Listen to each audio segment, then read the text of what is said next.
Therefore, the spillover of terrorism, radicalization, and extremism from Afghanistan, from those people who want to launch jihad against America, against NATO, against British soldiers, for example, into Xinjiang is real. It's not pretended, it's not fabricated. If you say, no, China is immune from all these radicalization from Afghanistan into Xinjiang, then you do not know what you are talking about. So that's number one. Now, the second thing is very interesting. While terrorism, extremism, radicalization are what we consider evil forces, do you know what their real ultimate goal is?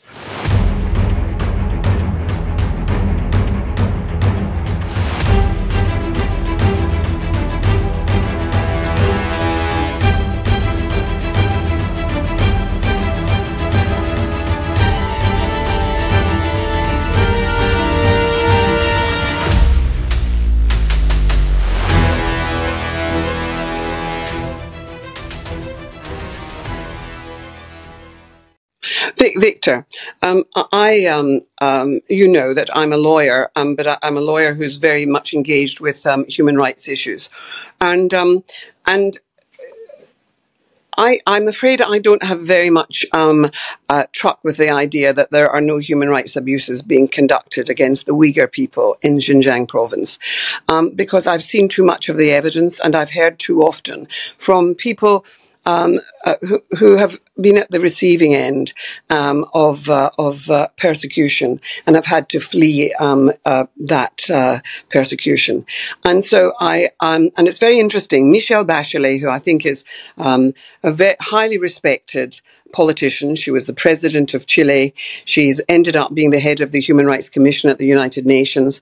And just before she stepped down from that role, in fact, the day before, I think she was rather anxious not to do it before that, because having China involved in international institutions is so important. But she published her report. She had gone to see the Uyghur, to visit Xinjiang province. She went to China with a delegation of independent-minded people, and they wrote a report saying that there were serious human rights abuses. They didn't accept the concept of genocide, but they said that there were serious crimes against humanity taking place against the Uyghur people. Now, this is not some biased outfit. This is not somebody who's working within the Trump administration who, for whatever reasons, have their own problems with China. This was an independent group of people who went there. And so I don't have any doubt about the fact that there are serious human rights abuses there. Now, if China wanted to have conversations about how, are they dealing with terrorism? Do you have collective punishments? Do you punish all of the people there in the ways that I think they are being punished? I'm happy to have those conversations with leading figures in China. But those things do alarm the West. Certainly, the European West. I don't know whether they're causing great concern to either Russia or to the United States at the moment. But people in those countries also care about these issues. And so it seems to me that there's so many things that China could do. It could very easily say, we were trying to deal with, we felt, with terrorism, and it may be that we came down too heavily, and we're going to seek to address all of that, and we would like assistance in doing so. If China, for example, in relation to the Russia-Ukraine war, and which was started undoubtedly by Russia, if China took a position alongside Europe in supporting an end to that war that did justice for the Ukrainian people, then I think that that you would be creating a very different kind of perception of the journey that China is on in trying to address some of these issues. But there's no sign that that President Xi is interested in doing any of that. Allow me to respond. I listened to you very carefully, Helena. You know, China is a nation with 56 different nationalities. Uyghur is one of the 56 different nationalities. So, to start with, you need to ask a question. Why, first of all the other 55 nationalities are very happy and very quiet, very law-abiding, and prospering together with the transformation in China, and why the Uyghur nationality has some problem. Now, then you also need to ask, what is the real problem involving some of the people in the Uyghur nationality? The reason is very simple. Xinjiang borders with Afghanistan. Just imagine if London borders with Afghanistan, then you will know immediately your risk profile will be completely different. And the 20-year war in Afghanistan, launched by the United States and participated by NATO, is a real thing. Afghanistan is still suffering from the aftermath of the 20-year-old war. And in Xinjiang, do you know, among the Uyghurs, there are people who call for jihad. Jihad against whom? Against China? No. Against the Chinese Communist Party? No. Against the Chinese people? No. Against the people like the Han nationality like me? No. They are calling for jihad against American troops occupying Afghanistan. They are calling for jihad against the NATO soldiers fighting in Afghanistan, including British soldiers. They were on the battleground.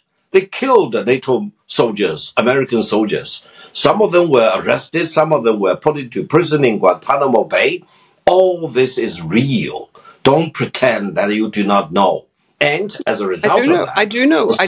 Over. Allow me to finish. I listened to you very carefully just now without any interruption. Therefore, the spillover of terrorism, radicalization, and extremism from Afghanistan, from those people who want to launch jihad against America, against NATO, against British soldiers, for example, into Xinjiang, is real. It's not pretended. It's not fabricated.